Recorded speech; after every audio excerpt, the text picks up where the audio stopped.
Durante estos 3 meses estaremos estudiando acerca de la misión de Dios y nuestra misión. El Dios de la Biblia es un Dios misionero. Su naturaleza y carácter misionero están arraigados primero en su iniciativa de crear a la humanidad a su imagen y en su deseo de estar en relación con ellos. La relación de Dios con Adán y Eva antes de la caída se caracterizó por el compañerismo diario en el jardín del Edén. Escucha este comentario. Dice: mientras ellos, Adán y Eva, permanecieran leales a la ley divina, su capacidad de conocer, disfrutar y amar aumentaría continuamente. Estarían constantemente adquiriendo nuevos tesoros de conocimiento, descubriendo nuevas fuentes de felicidad y obteniendo concepciones cada vez más claras del amor inconmensurable e inagotable de Dios. Pero tristemente el pecado interrumpió ese cara a cara, esa interacción facial, personal. La caída no puso fin a la misión de Dios para la humanidad. Al contrario, la caída cambió su misión a una nueva dimensión. Y después de la caída, la misión de Dios se arraigó en su iniciativa de redimir a la humanidad caída. Debido a su promesa de redención en Génesis 3:15, las Escrituras en su conjunto son una narración de los diversos esfuerzos misioneros emprendidos por Dios para rescatar y restaurar a la humanidad pecadora a su diseño original para ella. Debido a que la misión es un atributo de Dios, es decir, la misión está arraigada en su naturaleza y carácter, Dios se niega a renunciar a nosotros. Ve por tu Biblia y en un momento más regresaré.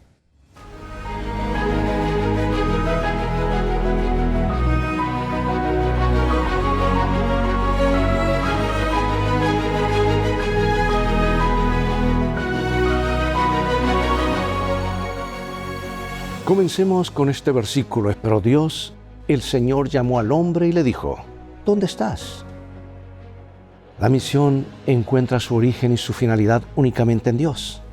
Esta misión no comenzó con el llamado de Abraham, ni con el Éxodo, ni siquiera comenzó con Jesucristo en la tierra, ni con los viajes misioneros de Pablo.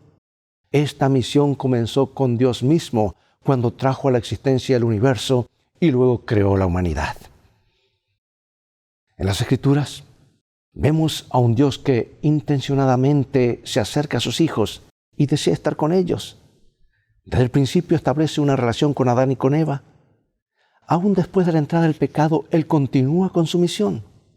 Pero esa misión ahora es restablecer su relación con la humanidad. Finalmente, la misión de Dios se cumplirá. Y por esta razón debemos motivarnos en la labor de proclamar el Evangelio eterno al mundo. Por lo tanto, el fundamento de todo esfuerzo misionero debe centrarse en una relación con el Creador y en la comprensión adecuada de su naturaleza y su carácter misioneros. Pero antes de comprender la misión de Dios, es esencial que entendamos mejor al Dios de la misión. Dios nos creó a su imagen y semejanza. Nos entregó un mundo perfecto y su propósito era que viviéramos en perfecta conexión con Él. Una relación centrada en su atributo más precioso. ¿Y cuál es este? El amor. Pero para que el amor sea real, Dios también nos dio otro don precioso, el libre albedrío, la libertad de elegir qué camino seguir. Por supuesto, Dios dio instrucciones claras a Adán y a Eva sobre el peligro y las consecuencias mortales de la desobediencia. Satanás, por su parte, persuadió engañosamente a Eva de que podía comer del fruto del árbol de la ciencia del bien y del mal sin ninguna consecuencia negativa. Al contrario, afirmó: serán como dioses, como Dios conocedores del bien y del mal. Y por desgracia, Eva se decidió desobedecer y ofreció el fruto a Adán, quien tomó la misma decisión. Por ende, la creación perfecta se tiñó de pecado. Ese momento cambió el plan y el propósito originales de Dios para el planeta Tierra, recientemente creado. La misión de salvación que había sido planificada antes de la creación del mundo debía implementarse ahora. ¿Y cuáles fueron las primeras palabras de Dios a Adán y Eva después que ambos cayeran? ¿Y por qué esa declaración es tan significativa incluso hoy en términos teológicos para nosotros? Génesis 3, 9 al 15. Veamos lo que dice Dios aquí en su palabra. Mas Jehová Dios llamó al hombre y le dijo: ¿dónde estás tú? Y él respondió: oí tu voz en el huerto y tuve miedo, porque estaba desnudo y me escondí. Y Dios le dijo: ¿quién te enseñó que estabas desnudo? ¿Has comido del árbol del que yo te mandé que no comieses? Y el hombre respondió: la mujer que me diste por compañera me dio del árbol y yo comí. Entonces Jehová Dios dijo a la mujer: ¿qué es lo que has hecho? Y dijo la mujer: la serpiente me engañó y yo comí. Y Jehová Dios dijo a la serpiente: por cuanto esto hiciste, maldita serás entre todas las bestias y entre todos los animales del campo. Sobre tu pecho andarás, y polvo comerás todos los días de tu vida. Y pondré enemistad entre ti y la mujer, y entre tu simiente y la simiente suya. Esta te herirá en la cabeza, y tú le herirás en el calcañar. Por supuesto, Dios sabía exactamente dónde estaban, pero dominados por el miedo, Adán y Eva eran quienes necesitaban ver lo que estaba sucediendo. Pero también necesitaban ser confrontados para que pudieran comprender las terribles consecuencias de su pecado. También Satanás debía ser derrotado. Y para ello, Dios comenzó a presentar su misión, el plan de redención, la única esperanza de reconciliar consigo al mundo. Sin embargo, amigo y amiga, debemos prestar mucha atención al hecho de que antes de la confrontación y de la promesa de reconciliación, Dios fue en busca de la humanidad caída. Y a pesar de la situación aparentemente desesperada, Dios aborda esencialmente dos cuestiones en su pregunta a Adán: su naturaleza misionera y nuestro estado caído. Estamos perdidos y necesitamos desesperadamente de la salvación. Él es quien sale a nuestro encuentro, decidido a salvarnos y a estar con nosotros. De principio a fin de la historia, Dios sigue preguntando: ¿dónde estás? Por eso, en tu experiencia personal, en mi experiencia personal, ¿qué significa esto para ti y para mí hoy? ¿Y cómo responderemos a esta pregunta? ¿Dónde estás tú? Amados, Dios desea estar con nosotros. Veamos cuál fue el enfoque principal de la promesa de Dios a Abraham y sus descendientes en estos versículos. Avancemos más en el relato bíblico, Génesis capítulo 17. Luego leeremos el 26 y el capítulo 28. Y estableceré mi pacto entre mí y ti y tu descendencia después de ti en sus generaciones, por pacto perpetuo, para ser tu Dios y el de tu descendencia después de ti. Estaré contigo y te bendeciré, porque a ti y a tu descendencia daré todas estas tierras. He aquí, yo estoy contigo y te guardaré por donde quiera que fueres, y volveré a traerte a esta tierra, porque no te dejaré hasta que haya hecho lo que he dicho. Bueno, en la narración del Antiguo Testamento, Dios sigue actuando según su naturaleza misionera para cumplir sus propósitos. Por ejemplo, después del diluvio, el pueblo de Babel decidió reunirse en un mismo lugar para construir una ciudad y una torre que llegara hasta el cielo, según dice la Escritura. Y Dios intervino al confundir su lenguaje con el objetivo de dispersarlos por todo el mundo. Y luego amplió su misión al llamar a Abraham, que más tarde pasó a ser Abraham, para que fuera un canal de sus bendiciones para todo el mundo. Y las promesas de Dios a Abraham y a sus descendientes fueron múltiples, pero una se destaca por sobre todas las demás. Varias veces, básicamente, Dios le declaró: seré tu Dios, yo estaré contigo, yo estoy contigo. Y a medida que transcurre la historia, José termina en Egipto, pero como instrumento de salvación para su pueblo. Y a cada paso de la experiencia de José, incluso en los momentos más difíciles de su vida, la Biblia afirma que el Señor estuvo con José. Avanzamos y vemos que generaciones más tarde, en cumplimiento de su misión, Dios envió a Moisés ante Faraón para liberar a su pueblo de la esclavitud egipcia. Y al enviar a Moisés, Dios dijo: ciertamente, yo estaré contigo.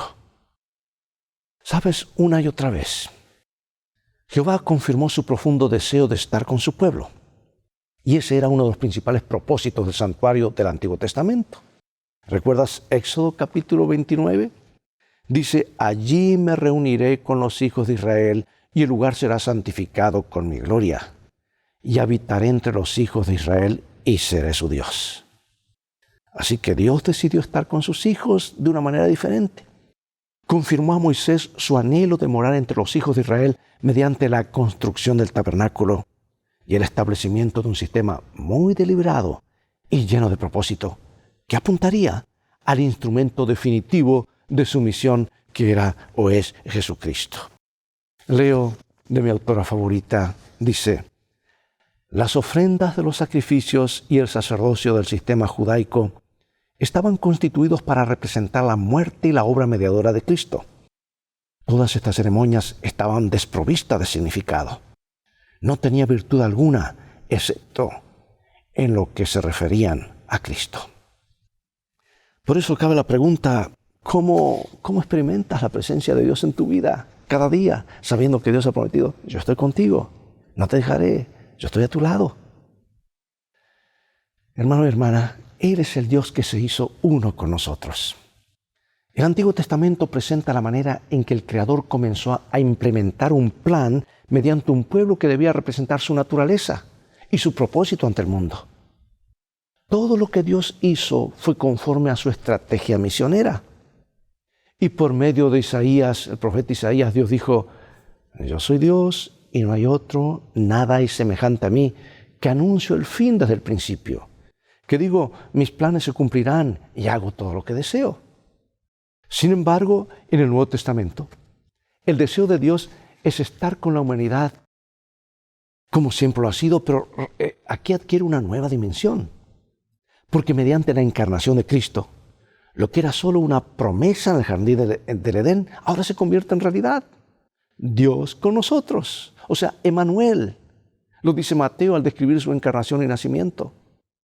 Dios había habitado entre su pueblo en el santuario y ahora habitaba con él en la persona física de Jesús de Nazaret. Y en efecto, con el nacimiento de Jesús, Dios presentó de forma concreta su continuo deseo de estar con nosotros en naturaleza y misión. El Hijo de Dios era plenamente humano, plenamente divino, y es aquel que afirmó: yo soy el camino, la verdad y la vida, nadie viene al Padre sino por mí. ¿Qué podemos aprender a partir de la encarnación de Cristo acerca de la misión de Dios en favor de nosotros? Dios siguió adelante con su misión y luego por medio de Jesucristo se hizo presente en la carne entre sus hijos.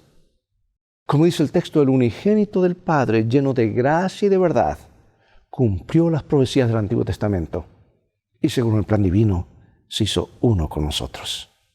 Dios en carne humana. El Dios de la misión seguía cumpliendo su propósito.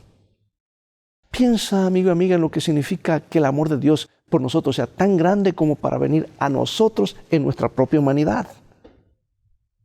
Por eso cabe la pregunta: ¿cómo debemos responder a este amor? Especialmente en cuanto a hacer la obra misionera por los demás. Por eso siempre digo, cuando estamos involucrados en la misión, estamos colocándonos en el centro de actividad de Dios, que es la salvación de la raza caída, la salvación de esa persona que nos rodea, de ese amigo, ese familiar, ese vecino. Amados, la vida y el ministerio de Jesús fueron la revelación suprema de Dios. En unos 3 años, Dios pudo revelar más sobre quién era Él y en qué consistía su misión que en todo lo que habían hecho mediante los demás métodos en las generaciones anteriores. Cristo era la perfecta imagen del Dios invisible, aquel en quien habitase toda su plenitud, haciendo la paz mediante la sangre de su cruz. En Cristo, la naturaleza misionera de Dios se dio a conocer por completo. Jesús mismo reveló su misión diciendo: el Hijo del Hombre vino a buscar y salvar a lo que se había perdido. ¿Cómo ves que interactúan aquí el amor y la misión de Dios? Bueno, más adelante en su ministerio, cuando Jesús se acercaba a su última semana de vida, el destino final de la humanidad estaba en juego. Los acontecimientos que tuvieron lugar durante esos días conectaron la expectativa del pasado con la esperanza del futuro. Y fue allí durante la celebración de la Pascua, que de paso señalaba la liberación de la opresión egipcia. Jesucristo, el Dios encarnado, entregó su vida para liberarnos de la esclavitud del pecado. El apóstol Pablo escribió: al que no tenía pecado, Dios lo hizo pecado por nosotros, para que nosotros llegásemos a ser justicia de Dios en Él. El misterio de la piedad. ¡Qué maravilla! ¿Cuál es la promesa que podemos encontrar en la Gran Comisión? Hay una promesa encapsulada, que Dios nos ama, quiere estar con nosotros por la eternidad. Por eso, ¿qué seguridad nos da al comprometernos con la misión de Dios? De San Mateo 28, 18 al 20, que nos dice así: toda potestad, o sea, todo poder me es dado en el cielo y en la tierra. Por tanto, id y haced discípulos a todas las naciones, bautizándolos en el nombre del Padre, y del Hijo, y del Espíritu Santo, enseñándoles que guarden todas las cosas que os he mandado. Y aquí yo estoy con vosotros todos los días, hasta el fin del mundo. Amados, la muerte de Cristo fue parte del proceso de reconciliación, no su fin. Mediante su resurrección, Jesús venció la muerte y recibió ahora toda autoridad en el cielo y en la tierra. Y en vista de esta realidad, encomendó a todos sus seguidores que hicieran discípulos en todo el mundo. Con una promesa asombrosa: yo estoy con ustedes todos los días, hasta el fin del mundo. Por eso preguntamos, ¿de qué manera experimentas tú en tu vida el cumplimiento de la promesa de Jesús de estar, como Él dijo, con ustedes todos los días, cuando te dedicas a la misión? Pero, amados, hay algo más. La última gloriosa esperanza, porque Él es el Dios que volverá por nosotros. Y aquí está la promesa que ha alentado la vida a millones, desde el primer siglo hasta nuestros días. No se turbe vuestro corazón. ¿Creéis en Dios? Creed también en mí. En la casa de mi Padre muchas moradas hay. Si así no fuera, yo os lo hubiera dicho. Voy pues a preparar lugar para vosotros. Y si me fuere y os preparare lugar, vendré otra vez y os tomaré a mí mismo, para que donde yo estoy, vosotros también estéis. ¿En qué medida este pasaje se vincula con el mensaje del tiempo del fin que se encuentra en las Escrituras? Bueno, durante su ministerio terrenal, una de las promesas más preciosas de Cristo, la bendita esperanza, refleja una vez más el deseo del Creador de estar con nosotros por la eternidad. Y según el apóstol Juan, la promesa finalmente será realidad, porque dice: oí una gran voz del cielo que decía: el santuario, el tabernáculo de Dios estará con nosotros, Él habitará con ellos, y ellos serán su pueblo. Dios mismo estará con ellos como su Dios, y será su Dios. Comenta mi autora favorita, El deseado de toda la gente, es página 18. La obra de la redención será completada. Donde el pecado abundó, sobreabundó la gracia de Dios. La tierra misma, el mismo campo que Satanás reclama como suyo, quedará no solo redimida, sino también exaltada. Aquí donde el Hijo de Dios residió temporalmente en forma humana, donde el Rey de Gloria vivió, sufrió, murió y murió, aquí, cuando haga nuevas todas las cosas, estará el tabernáculo de Dios con los hombres. Y a través de las edades sin fin, mientras los redimidos anden a la luz del Señor, lo alabarán por su don inefable. Emmanuel, Dios con nosotros. Aquí, amados, encontramos el cuadro más precioso, más hermoso de la redención. El Dios de la misión finalmente cumplirá su deseo de estar con sus hijos por la eternidad. Qué tremendo privilegio formar parte de esta realidad. Yo quiero animarte a participar de un doble desafío semanal durante este trimestre. Durante este trimestre estás invitado a comprometerte conscientemente con la misión de Dios. Esta es una oportunidad para ver y experimentar al Dios de la misión obrando en tu vida. Así que aprovecha este momento para la reflexión personal y prepárate para compartir semanalmente lo que has aprendido con tu clase en estas lecciones de vida o lecciones de escuela sabática. Además, el desafío avanzado, porque lo hacemos en 2 partes, te animará a ampliar tu participación en la misión de Dios. Aquí va, número 1. Sé que puedes hacerlo. Ora todos los días de la semana que viene para que Dios abra tu corazón para ser parte de la misión. Si has estado siendo parte, sigue adelante. Si no, es el momento de comenzar. Número 2. Averigua el nombre de alguna persona con la que te relacionas pero que todavía no conoces. Tal vez un vecino, un compañero de trabajo, comerciante, un conductor de autobús, un conserje, etc. Comienza a orar por él o ella todos los días. Viene ahora, para ir cerrando este estudio, la pregunta primordial de Dios. ¿Dónde estás? Esa pregunta también está dirigida a cada uno de nosotros hoy. La Biblia dice que todos pecaron y están destituidos de la gloria de Dios. Y en lugar de tratar de huir de Dios debido a la culpa de nuestros pecados, como lo hicieron Adán y Eva sin éxito, debemos examinar objetivamente dónde estamos en términos de nuestra relación con Él y confesarle cualquier pecado que hayamos cometido. La seguridad es nuestra, porque dice que si confesamos nuestros pecados, tú sabes el resto del versículo, Él es fiel y justo para perdonar nuestros pecados y limpiarnos de toda maldad.